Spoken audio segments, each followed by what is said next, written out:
How's it going, everybody? Andrew here from ISC Suspension North America. Today we're in our install facility, our product development portion of the new headquarters. Super excited to have this dialed enough that we're able to start doing these videos for you guys. And behind me I have our newest project car, our BMW xDrive F30 chassis. So we're excited to get rolling on it. Parts are starting to come in from our partners with the build as well as our own products. Today is gonna be a great day because there's coilovers and there's a car behind me on the lift. So that means we're gonna install these.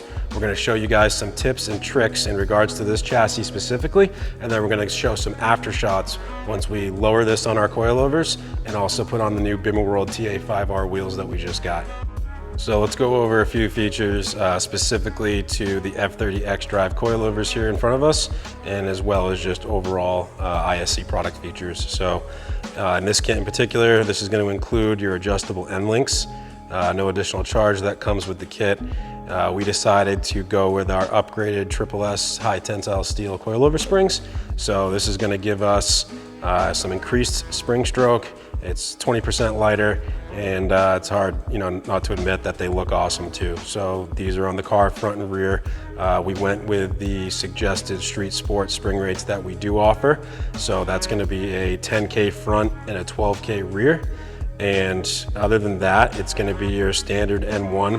This is the V2, so we have the fully sealed Japanese coil bearings in there, and front pillow ball camber plates. One unique thing about this kit as well is the damping adjustment for the rear is going to be integrated on the shock body just to enhance or make accessibility better when you go to adjust your damping. So a lot of times they're going to be on the top like they are in the front, but this one's a little bit different. So just a good feature to note as well. So we're going to get started on this install. Make sure you anti-seize before you put your coilovers on. That's going to save you down the road when you go to adjust them. So we're going to do that real quick now. We're going to set our preload in the front, and we're going to start taking out the OEM suspension. Here's a good way to get your 5mm of preload, which is what we recommend. So here is our preload collars, if you will. The smaller one acts as simply a locking collar for the preload collar, which is also the spring perch. So I'm gonna tighten it.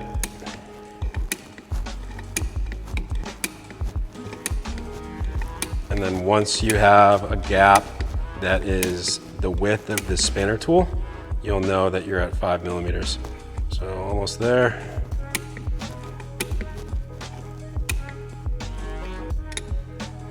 And we are at 5mm. There we go.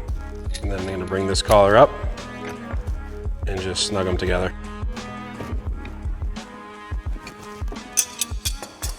Here in New England, we recommend anti-seizing coilovers, any brand coilovers, any model of ISC coilovers as well. We actually do include some anti-seize with every coilover kit.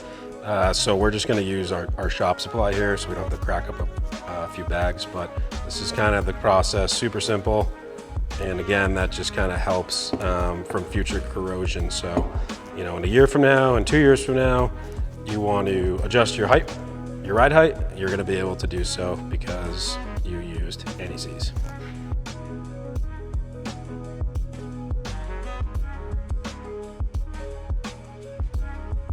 So we're going to tackle the front here first. I'm going to get this end link disconnected from the strut and out of the way. We're going to replace them anyways with the ISC end links. And then we're going to drop the OEM strut out of the knuckle here, and we're going to hit that with an 18. So if all goes well, that's kind of the two primary elements on the bottom part of the front strut, and then we'll work our way to the top to drop it out. So on the bottom of the knuckle here, 16 on this side, just use a wrench to hold it because it will spin. So we're going to pull that out. And that's what we have here. And then we're going to work on spreading the strut next.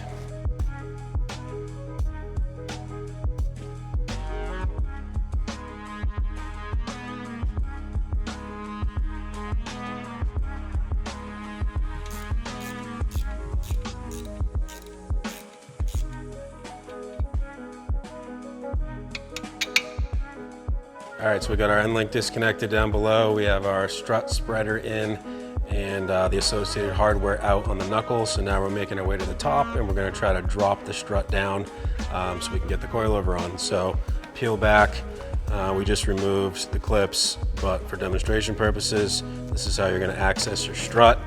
So we're going to use a couple different things here. We got the E18 for the strut brace here. The ISC camber plate will have a spot for this to thread into, and then we're just going to use a 16 for the remaining 3 here. So we're going to get those off and drop it down.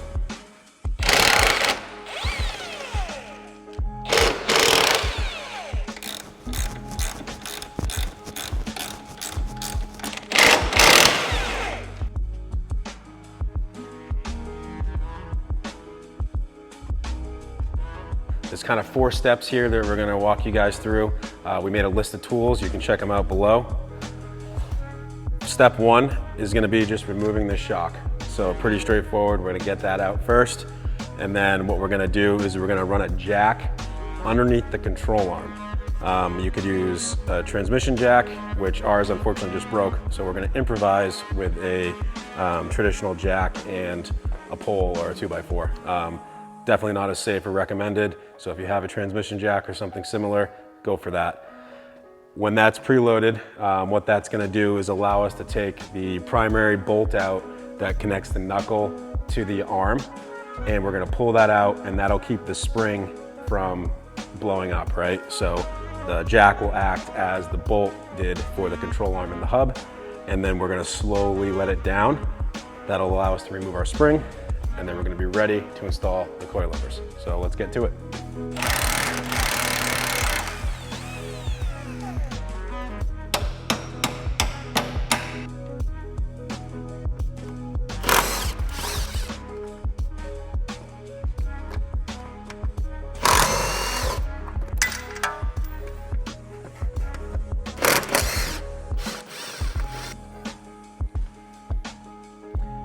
All right, OEM shock is out.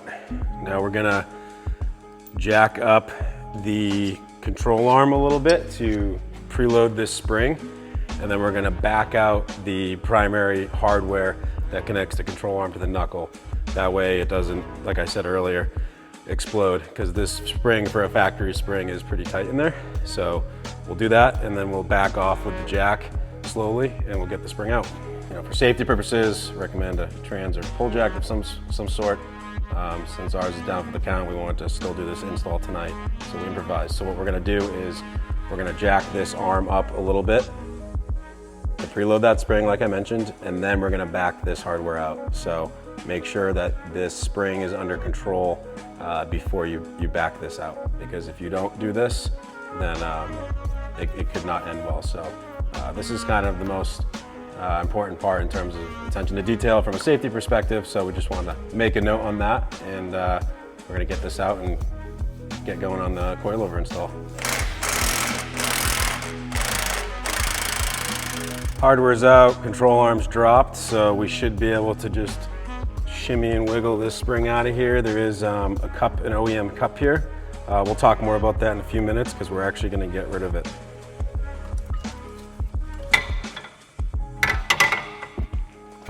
So we got the ISC rear setup here, all anti-seized. This is a separate spring perch design, so we threw some anti-seize on the adjustable perch itself, as well as the shock body where the bottom mount attaches. So we're anti-seized. That's going to help down the road for sure when it comes to future adjustments, and it only takes a few extra minutes. It is messy. Wear gloves. We don't, but we should. So we're gonna run our spring perch assembly actually upside down, if you will, in a sense, because the OEM control arm has this big bucket, so it'll be difficult to make future adjustments because of how the spring perch is gonna be recessed into there. So we're gonna invert it in a sense, and to get to that point, or to be able to do that rather, we're gonna remove this OEM spring perch. So flathead screwdriver and a hammer, maybe just a hammer. There it goes. So we don't need that. Keep that with your OEM stuff, and we're gonna install the perch next. So now that the OEM spring is out, we're gonna bolt this control arm back up to the knuckle here. As you can see, it's pretty lined up. So we're gonna get this to where it needs to be, and then we're gonna set a estimated, anticipated ride height with our adjustable spring perch. So that's the next step here. Once that is set up and preloaded, which we'll show you shortly, we're going to install the actual strut itself. So here's the orientation for the setup here in the rear spring perch assembly. We have a small isolator. We get our adjustable spring perch setup, which we estimated what ride height we're looking for. So this collar's position represents kind of what we're going for right now. One more isolator, the spring itself, our upgraded SSS springs, and then here's the bottom, and this will sit in the control arm cup. So let's get this installed.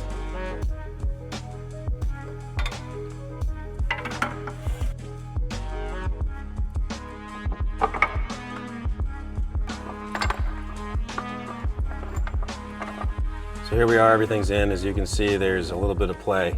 So we want to get this kind of to zero preload, if you will, and that's going to be where the spring is just hand tight. So let's do that right now. I got the jack here on the knuckle to help me with that.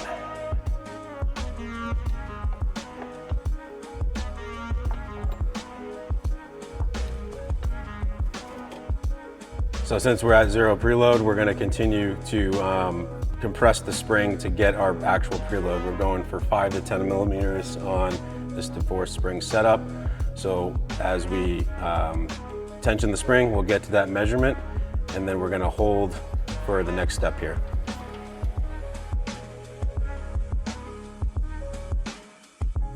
So just to double check your preload here, this is a 200 millimeter spring. We think we got it close. It's definitely preloaded. So what I'm going to do next is I'm just going to use a tape measure, measure the length of the spring now when it's compressed, and then that difference will tell me how much it's actually preloaded. So, you know, we're using a standard tape measure here. Obviously our springs are metric, so you can do a little bit of converting or what have you. So let's do that now and make any adjustments needed. So we're right on the money. So now that our spring is preloaded, we have the jack still holding that preload position. So the next step is going to be taking the measurement under these circumstances with the preload and the jack holding it. We're going to take the eye-to-eye measurement, if you will, from the top of the strut to the center point where the strut mounts to the knuckle or to the control arm. And once we get that measurement, we're going to make sure our coilover is that length. We're going to bolt the coilover up, and then we can release the jack. So the coilover will be holding that position for us.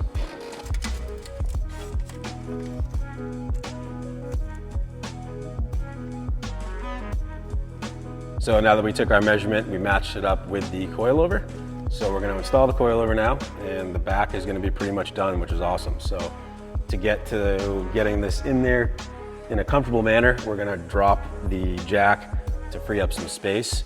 And then once the coilover is installed on the top, we will then jack up the assembly back. So this is kind of acting as our memory for that measurement that we need for this ride height that we're going for. So even that, the whole assembly is going to drop when we release this. As you can see, it just did. We'll know where we have to go back to because of the length of the strut is now matching. So let's get that in and see how it looks.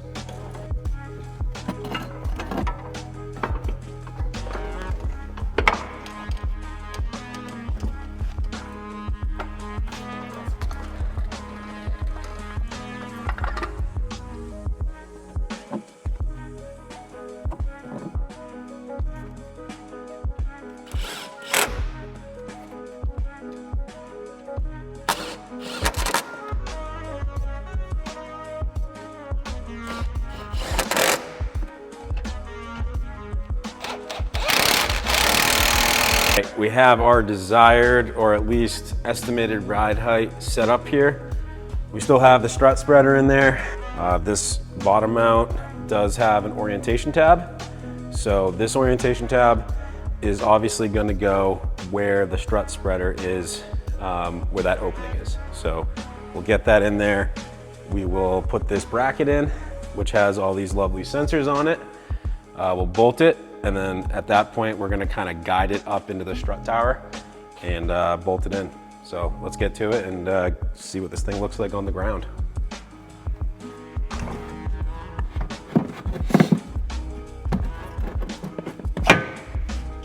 it just bottomed out. I just rotated it a little bit. Orientation tab just slid into its new home. So what we'll do next is get this bracket situated. It's pretty funky. It's an OEM BMW piece, so that's just gonna go in that opening as well.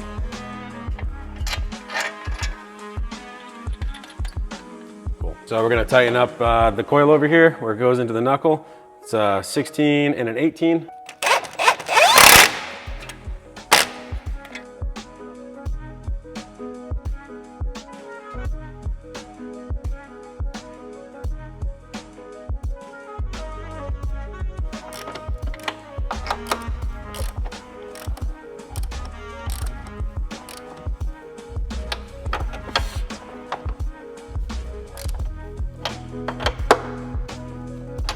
We're gonna get these adjustable end links installed. These are included with the kit. And then we'll be all done down here in the wheel well. We can make sure everything's tight, bolt check everything we've done. We'll get the wheel on and drop the car down shortly.